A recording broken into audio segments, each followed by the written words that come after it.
Welcome to another episode of DD on the Spot. As always, I'm your host, Ryan Johnson. And before we get into it with our guests here today, I'd like to remind everyone that if you enjoy this content, to please give a like and subscribe down below. I'd greatly appreciate it. We have Emma Jack coming to us all the way from Scotland, as I like to pronounce it. But I mean, she has the best accent of all time. So, everyone, I'm just going to warn you ahead of time. If you ever see me smile or anything like that, it's just because I'm enjoying just hearing her talk because it's the greatest thing ever. But she's a bodybuilder on here to share her health and fitness journey and just discuss all things health and fitness. But before we get into all that, she is our current guest. Emma, thank you so much for coming on. You're welcome. Thank you so much for having me. Well, I gotta ask first of all, because I asked to every single guest, what is the weather like in your neck of the woods? So what's it like in Scotland today? But it's actually been beautiful today, but we are known for terrible weather, rain, wind. We can have snow and sunshine in the same day. Yeah, that's just. I mean, hey, I'm in the coldest part of the U.S. too, and the snowiest part too, so I totally understand that. But I was gonna say it's kind of like the UK weather out there, where it's all just cloudy and everything. Whenever someone thinks about UK weather, they just think, oh, it's just cloudy all the time, and it's just And hey, they do get that a lot. But before we get into that, because I don't want to depress half of our viewers before we even get into the fitness part of it. That's the part where I plan on depressing people, where they're like, oh my god, she looks like that and she works out like that. So but as we get into that, why don't you just give us your backstory first off on what really inspired and motivated you to get in shape and how that led to you becoming a bodybuilder and where you're currently at right now? It's probably a bit random. When I was younger, I was always quite sporty, so I was a good runner. I was always quite lanky, like naturally skinny. Um, but I never really pursued any of it. So I was that girl that would laugh if someone asked me to go to the gym. I ate whatever I wanted, didn't care, didn't even know about this whole world that was out there. And then one day, my I used to work in like spas and hotels, so I was a spa manager. So I was around a lot of fitness people, and I would always get them taking me for PT, trying to get me into classes. So I did a little bit, and I was that girl that didn't want to lift weights and get like too muscly upper. I just wanted to train legs, glutes. Um, and then one day someone signed me up for a half marathon and they all laughed at me. So I knew I used to be a good runner when I was younger. So I was like, I'll show yous. So I trained, and whenever I do something, I do it 100%. Like I'm very competitive, very. So did the half marathon, beat everyone in my team, totally smashed it. And I just had like this sense of achievement where I was like, really enjoyed that. Hated the training, but I was like, really enjoyed that. I want to do something else. And then I'd probably say I got a little bit more into fitness, just like dabbled a little bit. Probably always just trained legs in the gym, didn't really know what I was doing. I met my partner who he's right into fitness. So I would say he had a good influence on me. I'd already started, but I'd say it kind of came on a little bit more. And then one day I was just like, right, I want to do something before I'm 30. And it was either do a full marathon, which I hate running. I did it and I was good at it. And I used to run and do 5Ks and get fast, but I didn't really enjoy it. And I thought, I really want to work on like getting a bigger bum. So I thought, do you know what? Maybe I'll just compete. Didn't even really know what I was letting myself in for. My coach, Jen Ford, she actually lives local to me, so it was someone that I had heard of and knew about. My partner had competed back in the day. He now does more MMA style stuff. So I'd kind of started to know like a little bit about it. Set up a chat with Jen, and that night I was like, yeah, okay, let's do it. I always just kind of I don't put too much thought into things. I'm just like, yeah, let's go for it. And then instantly, I just absolutely fell in love with it. I loved the training. I loved like I just got so much more out of it than like what I thought I could have. I was originally only supposed to do this like just one show, just to like say I've done it, and that was supposed to be last year. And I was 3 weeks out when COVID happened and cancelled all the shows. So I was 3 weeks out. I was ready to step on stage, and I was just like, oh, I thought, right, I'm not giving up. Like, I'm sticking with this until I get on stage. So I ended up turning 30, so I didn't get to step on stage before I turned 30, but and then I managed to compete 5 weeks ago. So yeah, it was a year later from my original date that I was supposed to compete, but I'm actually so, so grateful because it gave me so much focus during lockdown and COVID. And, most people have gained weight that I speak to, whereas I've kept in shape and, like, obviously bettered myself. So, yeah, and I just was always out partying all the time. Like, see anyone that I used to work with, these PTs that were trying to get me into fitness, they all say, Emma, I cannot believe this is you now. I was just like, well, didn't care, party life.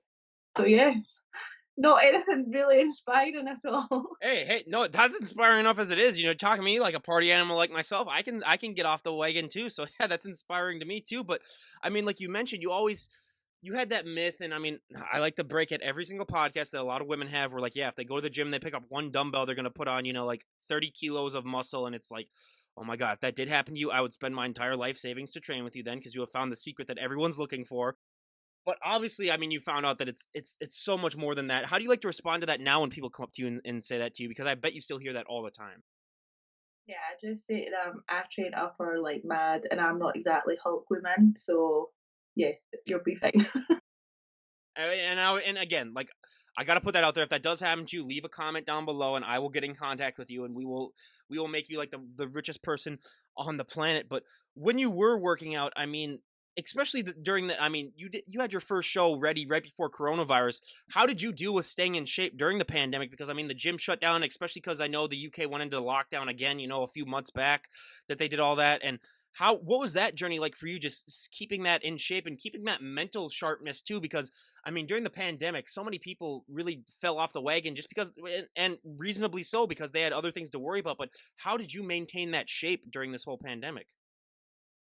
We turned our dining room into a gym, so we went on a mad rush. It was like the last day I think that you were allowed like out your area. So me and my partner, he was amazing. Like just like we contacted everybody, we got whatever equipment we could. We were driving up and down everywhere with his van, got all the equipment, set that up. Mentally, it was tough because at the start, I actually enjoyed it because I had to improvise and I was thinking outside the box and I was doing some other things and realised that, you can do some isolation moves, doesn't have to always be heavy, heavy. But then I got bored.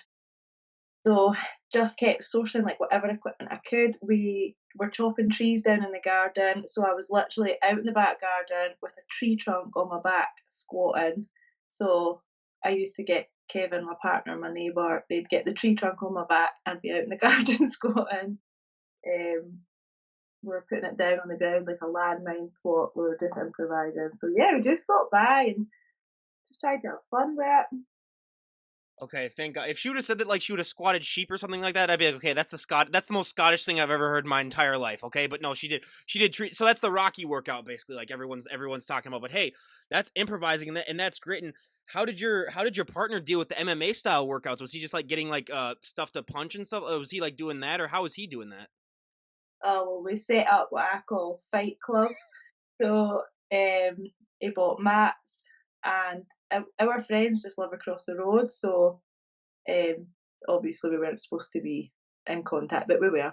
So we did, they 2 would come across and they 2 would be fighting in the garden, doing all their whatever, and me and her would be training, she's competing as well. So, yeah, we just got by and had fun with it. It was good fun. The neighbours thought we were crazy. Oh yeah. Those are the jacks again. Go doing their thing and fighting each other and working out together. But hey, that is awesome. And plus, especially during the pandemic, working out by yourself is a lot harder. So I mean, having that person to help you with too is so much more important. But I mean, the nutrition is one thing. I've told you personally that's the one reason why I never competed is because it's so hard for me. But what has the nutrition been like for you? And I mean, how have you mixed things up? Because that is like 80 to 90% of the results that you're gonna see.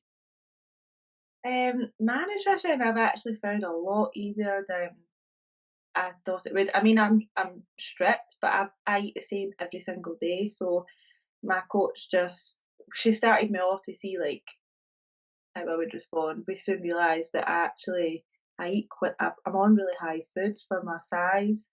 Um, so thankfully I get to enjoy like lots of foods. Like I get 2 bagels after the gym. Like I really enjoy the foods that I eat, so it's not difficult. And my coach is amazing. Like if there was anything I didn't like, she would switch it. We would find something I did like. Obviously, at the start, I felt like it was a bit repetitive, but I just got good at making the meals with the food that I had. And when I'm on off season, I do get a cheat meal once a week. So every time through the week when I want something, I'm just like, it's okay, I'll have it on Saturday. And it was fine. Prep is obviously completely different. I don't get cheat meals, but you're so focused on the weight loss, getting on stage, looking the best you can. So yeah, nutrition I've actually found all right. I mean, right now I really miss pizza. I could go a slice of pizza right now.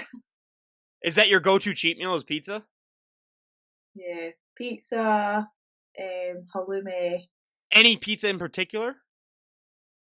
I don't know if you'll have it, but just a ristorante. It's just like a little thin frozen pizza. Oh, you're talking to an American. We have every type of food you could ever imagine. Are you kidding me? And it's all fatter than anything that you'll eat too. I can tell you Double the that. size. Oh my god, yeah, yeah. Every time we order like a fancier pizza from a restaurant, I'm always like, wish we just had a restaurante. Yeah. Oh my. And I mean, yeah, that nutrition thing. I mean, that's a mental barrier too, along with anything else in this lifestyle. But I also love to talk genetics on this podcast too, because let's be honest, everyone's on social media these days. I hear this all the time. Oh my god, I want her abs. I want his arms. I want their back. I almost just want to shake them down and just be like, you do not understand that you will never look the way that they look, even if you work out just like they are, just because everyone's built differently. And I mean, on top of that, whenever someone first gets started working out, they always have that one body part that really, really takes off when they first get started. And they have that one body part that just lags behind that they have to basically just train to oblivion to get it to catch up to everything else. I mean, for me, I'm 6'3", so my legs and my lower body, don't even get me started on that. I mean, they're just absolutely horrible. I mean, I've always made the joke I could inject pure muscle into my legs and they wouldn't even gain an ounce. I mean, calves don't even get me started. That's the most genetic thing there is, where it's like you're either born with them or you're born without them. But my back was the one thing that was nice for me, just because I'd always had a nice back. But what were those body parts for you when you got started? One that really took off, and then one that you really just had to train to oblivion. Hamstrings is the one that took off. I always had hamstrings. And glutes to an extent, but quads were my one that lacked. At least it was one part of the leg that lacked. Because I was gonna say, if it was like everything in the leg, I'd be like, okay, screw her. Just get her off. Just get her off the podcast. I'm done talking to her. This is ridiculous. I had one guest who said calves, and then she put her calf up on the table, and I was like, get off my podcast. I'm done talking to you. Like, this is ridiculous. Get out of it. But no, I love asking that, because yeah, it does show that other people, yeah, it really depends, and everyone is different when it comes to that. But I mean, on top of all this, just the training aspect of it, like you said, when you go into a prep, I mean, I compare it to like turning a light switch, where I mean, just that mindset, just all of a sudden, where everything's got to be perfect. You got to get all of your workouts in, you got to get your cardio in, your nutrition has to be perfect. What was that like for you, especially being that you were 3 weeks out from your show, and then you had to just redo it all over again? What was that mental aspect of like for you, just dialing in and being focused, even though you knew maybe in the back of your mind, hey, this show might not even actually happen? I had like a meltdown at the start. Like, well, I had a bit of a meltdown, and then I was actually away for work. I was staying down in like the borders, and my coach said, "Right, okay, let's just go enjoy some steak, go eat some food." So then I instantly perked up, and I was like, "I'm having steak and wine tonight." So um, had some food, had a little drink, and then the next day I was like, right, it's fine, it's fine, it's fine. And then when it was apparent that things weren't getting back to normal anytime soon, I was like, yeah, I can't do this anymore. Like, I need food. So we just went back onto like high foods. We did a period of time where my coach let me do like macros so that I could, because I wasn't stupid. I knew what foods were good for me and what was bad, just so that I could mix things up for a few months and just eat the foods that I was missing. And then we went back onto prep because I thought I was going to compete in September, October, where a lot of girls did, but I wasn't sure if it was going to go ahead or not. My mindset wasn't there, and I just didn't have the same focus, so I decided to scrap it. I also had a holiday booked in there for a week, which I wanted to enjoy. So I said to her, right, it's not the time. I'm not mentally in the same place that I was at the start of the year, so I'm just going to hold off until this March and April when we were like, hopefully by then things should be back to normal. So yeah, and then this time round it was just different. Like as soon as Christmas and stuff passed, I was just like, let's do this, and like the fire was lit even more. What was that like when they announced your second lockdown basically that happened basically in January? I mean, what was that like just going from like you had all of your training and stuff was down pat and then all of a sudden they're like, "Oh, by the way, you got to go back to working out in your home basically." Yeah, that was a bit of a bummer, but I was done it before. We'll do it again. Just had to get through it. I just didn't let it really bother me this time. The weather was a bit of an issue because last time it was beautiful sunny weather, and oh, the winter was just rubbish. But we did it. It was fine. And then as soon as the gyms were open, I was just like, never take it for granted. You want to talk about rubbish weather, so I'll give you a little example of where I'm from. So during February, it might have been late January, early February, there was a whole week where it was on average negative 30 degrees Fahrenheit. So, and that gets to that type of cold where your gasoline freezes in your car, so you literally can't even go anywhere. So yeah, it was not a fun time, and that usually happens about once a week up here in Minnesota. But I know what you're talking about with the winter, and plus, it's like let's be honest, you don't want to be that lean during the winter anyway. I mean, that's the one time of the year where being lean is not a good thing, and it's just yeah, it's like you got to put on as much of that Christmas weight as possible. What was that like going through the holidays though, especially on prep? Because for me, I'm sorry. Once the holidays hit, I don't care if I was competing. It's like I'm gonna gain 50 pounds. I don't care. I'll go on the treadmill then for 10 weeks afterwards straight. But I'm eating my holiday food. Yeah, my coach is all about balance, and she lets me have. I was allowed off between Christmas Day and New Year's Day. So I had like a full week where she was like, "Don't rip the piss, don't go mad," but like I was able to enjoy myself, so that was fine. And oh yeah, the being cold. Oh my god, being on prep. I would say that was the thing I struggled with the most. The energy drop was fine because I knew why it was happening. The hunger was fine because I knew I was supposed to be hungry, but the coldness, like having to go out and walk but have like 5 layers on and then you can hardly move. Oh, that was horrible. So I'm looking forward to it. My food cut is starting tomorrow and I'm looking forward to it hopefully being a lot hotter and not having that. Wait, did you say rip the piss? Yeah, Okay, sorry. I've no. That's not at all. I have never heard that before in my life. So that's another slang that I've never that. So we learned a Scottish slang, everyone. So I'd say like that's like screw the pooch, basically, like in like how what we'd say over here. But yeah, rip the piss. I was like, okay, I had to make sure that that's what you said because I was like, okay.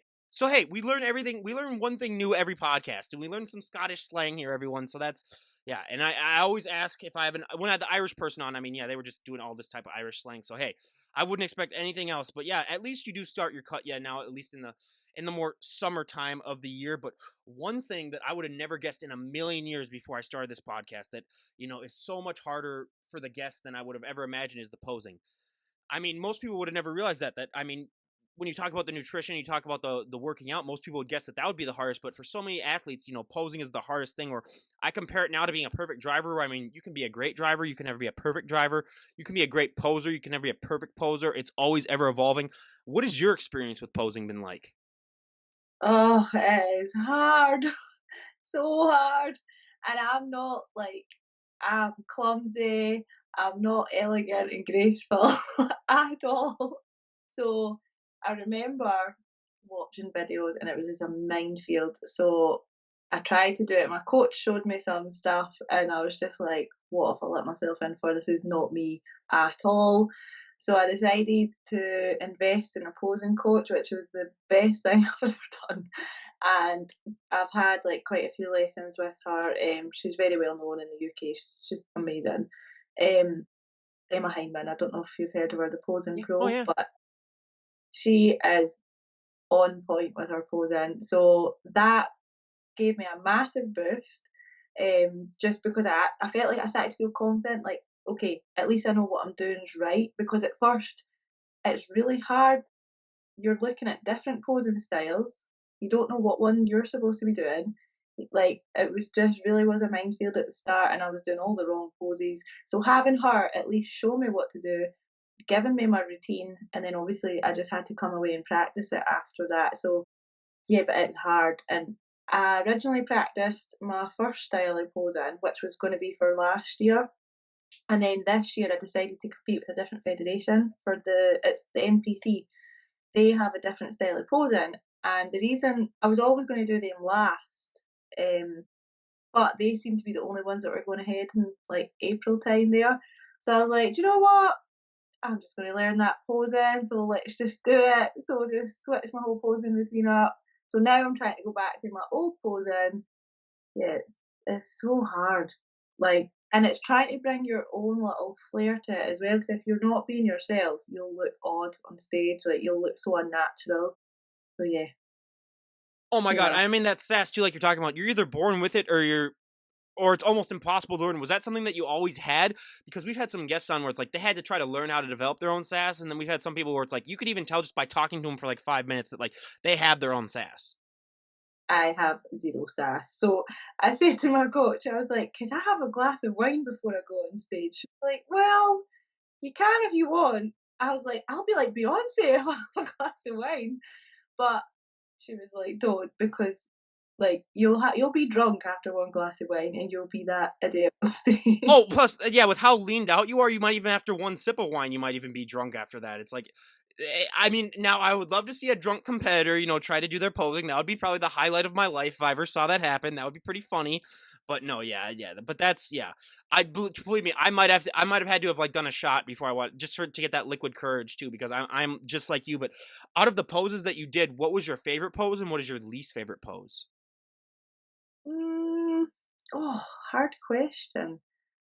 I think I like my side pose, mainly because I got loads of compliments on it. It was flattering on my shape because I had the glutes and hammies. Um, Probably the front pose would be the toughest, just because I need to keep sucking in the stomach. That's the thing I find the hardest.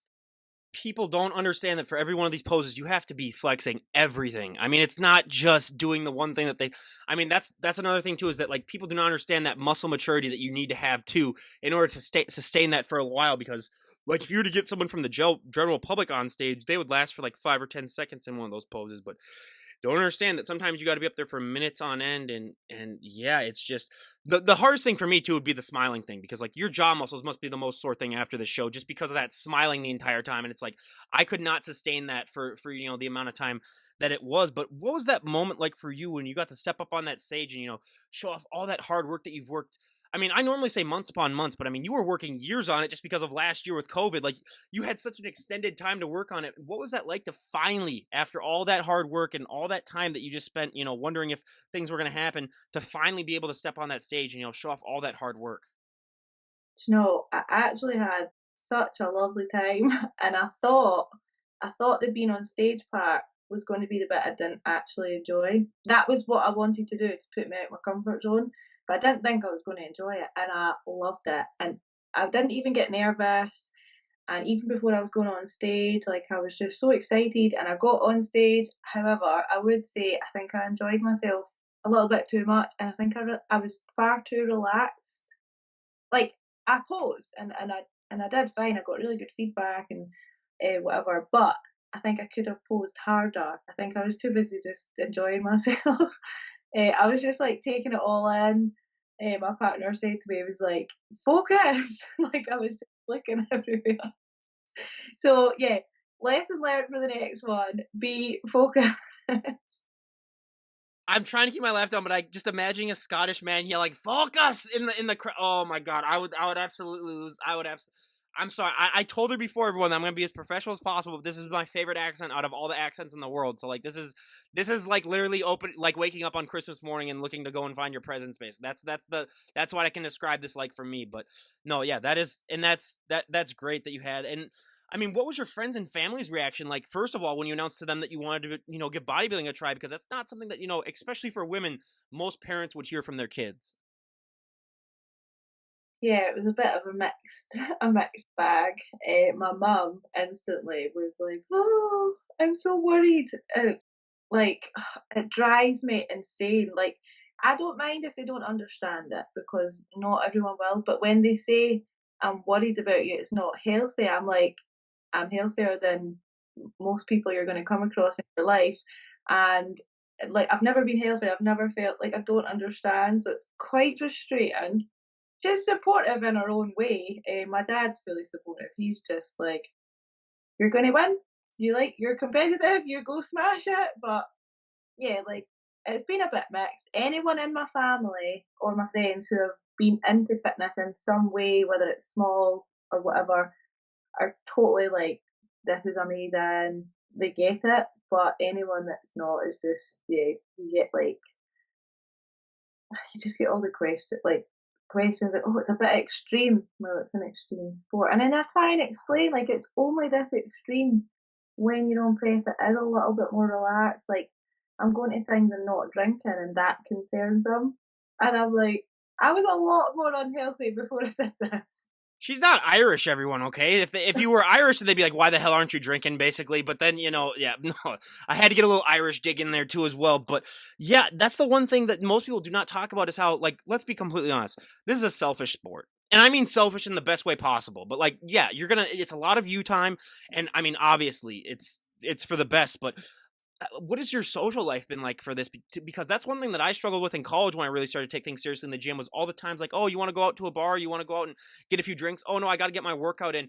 Was that something that you struggled with, or was it something that you were just so committed to this lifestyle that you were just saying like, hey, this is something that I'm gonna have to sacrifice then?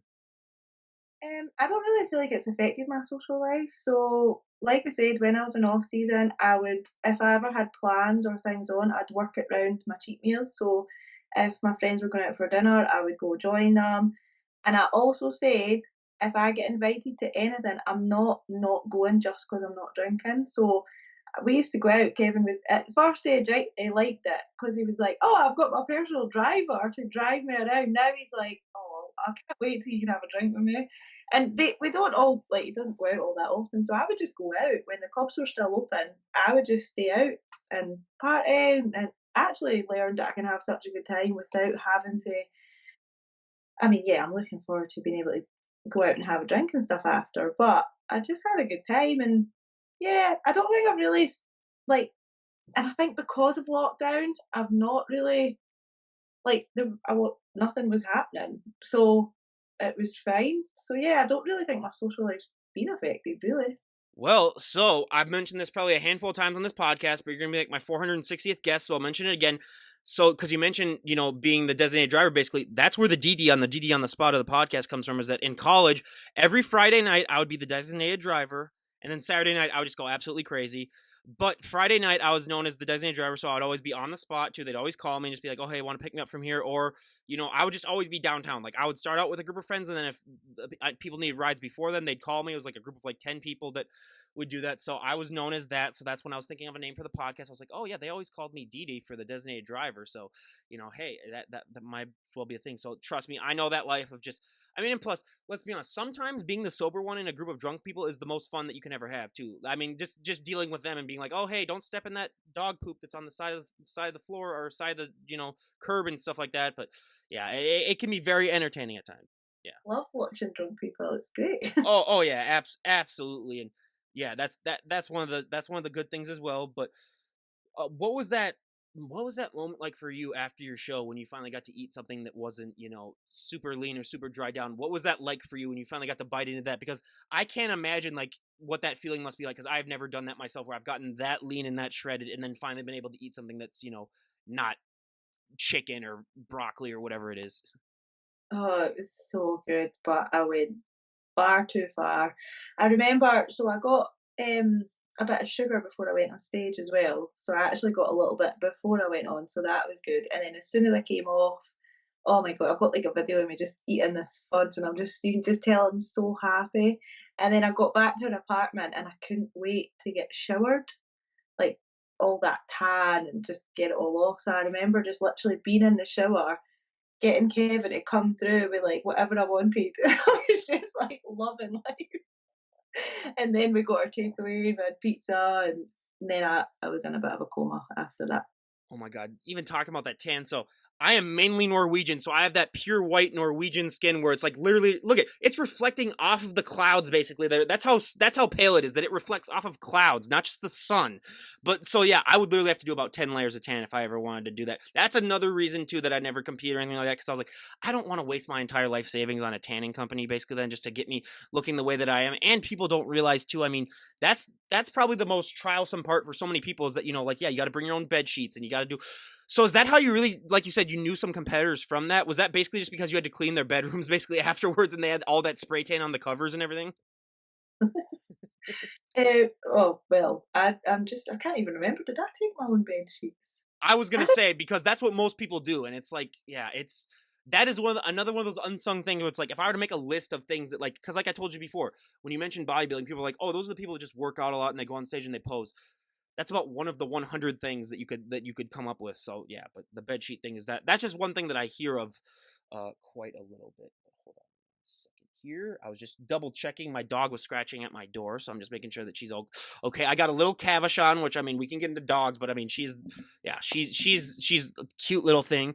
But two of the things that I love to also talk about on this podcast, and I mean it's the bane of my existence. It is my trigger word is cardio. I hate it more than life itself. And when I say cardio, I mean like actual running. Like I could go on, like I could walk a marathon, which I've done before, and I'm fine with that, just because hey, it'll take me like 4 or 5 hours, but I'll get it done. But what has your experience been like with cardio? Because like you said, you ran before, and I mean, I'm sorry, but I think running is a mental illness in and of itself. Because why would anyone want to do that willingly? But what is that like for you now that you've taken up bodybuilding? Because unfortunately, the moment that you decide to become a bodybuilder, you basically have to sign a deal with the devil, do to make sure that you're doing cardio. yeah, well, always remember the conversation with my coach, at the start, and she was like, "You're not gonna be allowed to do any cardio. I know you might struggle with that," and I was like, "What? No, that's lovely." She just knew that I did run, so she thought, that I'd struggle, so I was like, "Okay." So first of all cardio got taken off of me, so because it was time to build, and then cardio just came back in when I was on prep and on a cut. So maximum I've had to do is 35 minutes a day. That's what I'm on just now, actually, and it's horrible. But my body seems to respond quite well as soon as we add in a little bit and take away a bit of food. I seem to just the way it goes. So I guess I'm a little bit lucky. Screw you basically. Screw you. 35 minutes oh my god. And hey, more power to you, I guess. And I will say though that the guests that have done cardio like before they got into bodybuilding, that's normally is somewhat of the story where they don't have to do nearly as much just because their body is just so used to it. But yeah, 35 minutes and not having to do any in the off season. Good God, that is very, very lucky. So I would say count your chickens with that. But on top of that, too, the most important thing when it comes to this lifestyle is sleep. And I don't care what anyone says. You don't get that proper amount of sleep. Go and work out and tell me how that works out for you. Pull an all nighter and then try and tell me that it isn't the most important thing. I did that twice in college where I accidentally stayed up too late, and then it was like 4 or 5 in the morning. And I was like, well, I can't go to sleep, so I might as well just go and try to work out. Both the times I lasted about halfway through, and I just said, screw this. This is BS. I'm going back and I'm trying to go to sleep now. But what is your relationship with sleep like? Because I mean, especially being a bodybuilder, once you get into that prep and you get so lean down, sleep becomes so much more important, but it's also a lot harder to get. So is there anything that you use to try to get to sleep? I mean, I use my melatonin. And what is your sleep schedule like? Because I have some people that, they work nights just like me, where I mean, I'm going to bed sometimes at like 3 or 4 in the morning, and that's the time that some of my guests are getting up. And some people can function off of like 4 hours of sleep, and some people, and I call them the luckiest people on the planet. And then some people, can function off of, anything less than 8 hours isn't going to work. So where do you fall in the whole sleep conundrum? 7 or 8 hours is like what I need. So I do need sleep. And I would say actually that's one of the things that I'm most happy with what I've learned through this whole process, because I used to be a terrible sleeper. Not that I stayed up really late, but I would take at least an hour to fall asleep. I'd wake up 3 times through the night, just terrible. But I figured out it was actually foods that was causing that. So through all this, I've managed to figure out it's actually dairy that sometimes just I don't know, it makes my brain I don't know what it does. But yeah, I sleep great now, and I prefer training later on in the day, so I'll be training after this, and then when I come home from the gym, I train. I like to think I train really hard. I come home from the gym, and I am a write off. I'll have my post workout meal.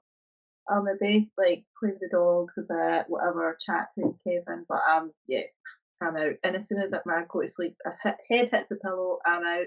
However, when I got to maybe 3 weeks out of show, 3 and 2 weeks, the sleep was a wee bit weird. But it was more I was having dreams that I was eating things I shouldn't.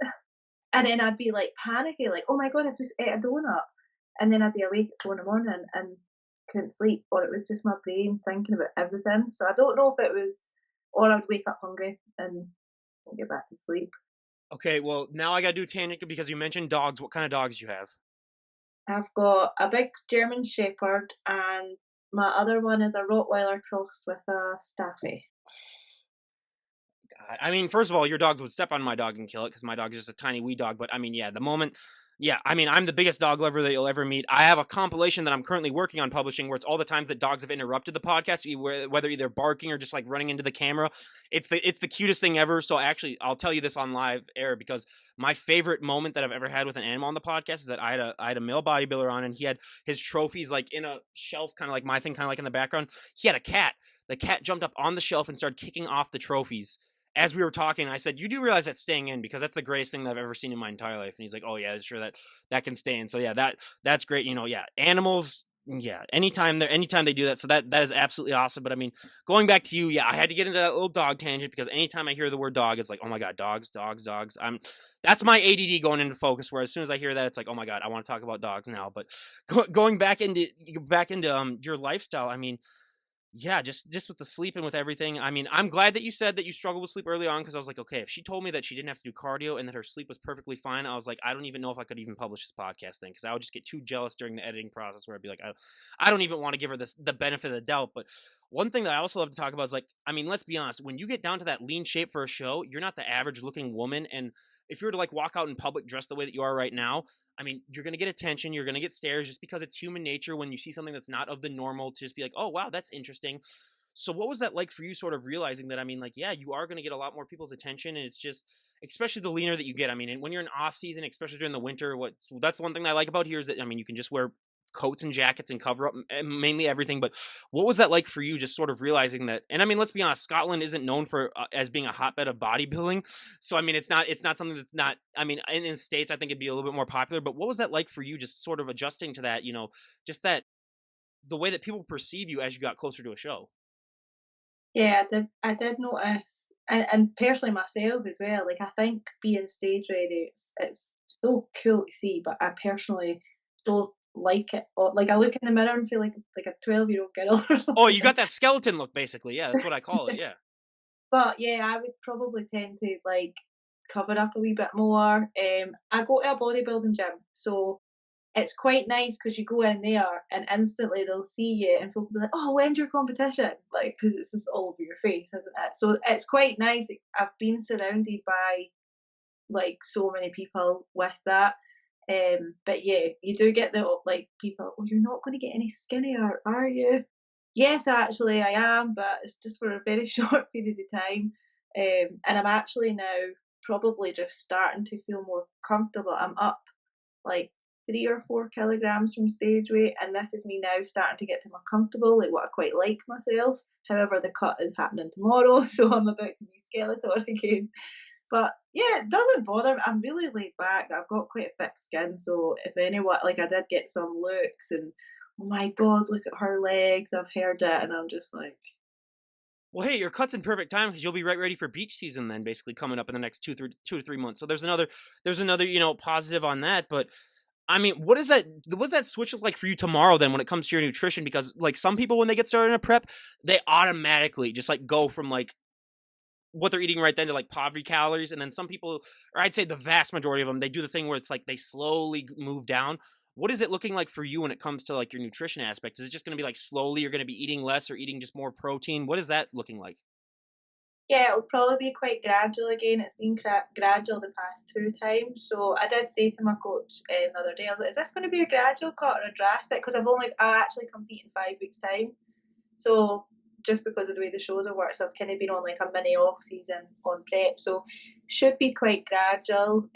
My body does fingers crossed, it does seem to respond pretty well when I just clean everything up, remove like a bagel and a wrap, and then up my cardio, up my steps, and just be focused. It seems to respond pretty well. So let's hope that happens again. There's never ever been a drastic cut for me.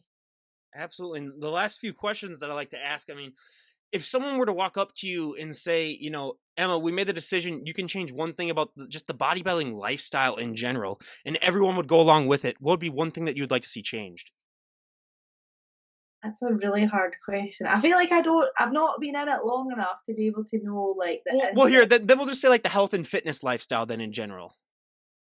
Well, I was going to say the whole bodybuilding thing. I would have said knowing exactly what I'm supposed to look like on stage, because there's the whole like we thought I was coming in too lean.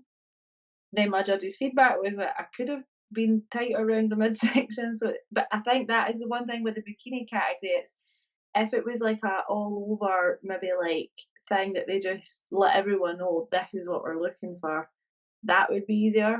Because even now I'm getting ready for the next show and we're like, okay, we'll come in a bit leaner, but still don't want to take it like it's quite hard. I just leave that up to my coach though, to be honest. I'm like, that's your job. I'll just do as I'm told. Well, absolutely, and that's the number one complaint I hear of all the time too. It's like if the judges were to be more, you know, if they would put out more of like what they wanted to see, because yeah, like you said, if you competed like 5 weeks time at a show, they might want you a little bit more of a leaner, and then the next show they might want you a little bit more of a fuller, and then some people even do shows in like 2 to 2 or like 2 weeks apart, and it's like good luck changing your body that much during those 2 weeks. And yeah, if they just had like an overall frame of being like, this is exactly what we want, just try your best to just look like that. I mean, I think that would make things so much easier. But one thing that I like to talk about with this pandemic is that so many people have let themselves go. I'm gonna be honest. I gained my 10-pound COVID weight. I'm slowly starting to chip away at that. But what advice do you have for people that are looking to just get started to go and get back into the gym after this whole pandemic is? I mean, in the States here, it's slowly starting to die down. But what advice do you have for people that are just looking to just get back into the shape of things? Just because so many people, I think, and even if they're looking to do it for the first time, anyways, because I've always said that. I mean, the moment that you walk into a gym, it is almost impossible to walk out without getting a workout in. What advice do you have for people just to get started? I would say just make sure you're having fun. Find a workout buddy that you have a laugh with. Like everything in life should be fun. I love doing this, and if I wasn't having fun doing it, I wouldn't be doing it. Although you have to take it serious, like come on, we've got to like live life as well.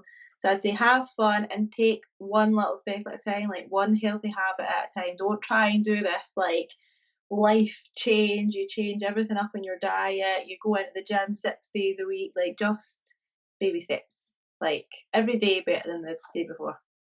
Well, and the one thing that people run into, especially with that I hear from, is that people just don't understand that you don't have to just lift weights. That doesn't need to be your thing to get in shape. I mean, people that I know go on bike rides, they do yoga, they do, other forms of exercise. I mean, you can even start by going on walks. As much as I hate the cardio aspect, I mean, walking, it is super beneficial for you. It's really great for your heart. It's probably the best thing that you can do just to go ahead and get started. But yeah, just take that step, because yeah, I mean, once you get started, I mean, it becomes so much more impossible to get out of it. And also, do not go full on Rambo the first like week that you go there, because I have so many friends too where they were like, yeah, I went for like 2 hours a day for like a week, and then their body's just dead after that, and then they're like, yeah, I can't do this anymore. It's like, well, yeah, you just got to learn to pace yourself too, and realize that it's gonna take time, because especially, I mean, I'm 26, so I'm still in your generation, and people our generation, they want everything yesterday, and they want it, I mean, it's just everything's expected to happen overnight, and it's like this is the one lifestyle if you get into. I mean, it is not going to happen overnight, and it's just you got to have patience and you got to have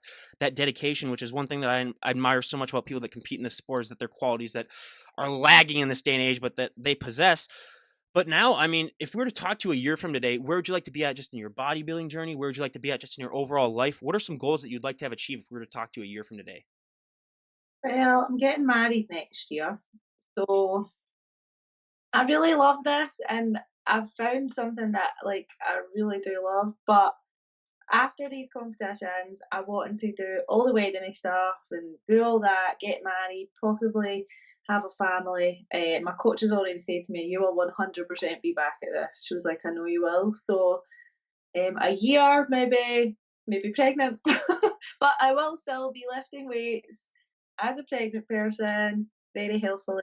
and taking care of myself. Absolutely. I mean, we've had guests. I have a guest on coming on in like 4 or 5 days that has 6 kids in there, and they're competing. So it's like, yeah, having kids. That's the one thing that a lot of women struggle with is that they think that now being a woman myself, I can. No, I always hate saying that. Like that's one thing that women because it's like, how the hell would I know? But a lot of from the women that I've talked to, I will phrase that better.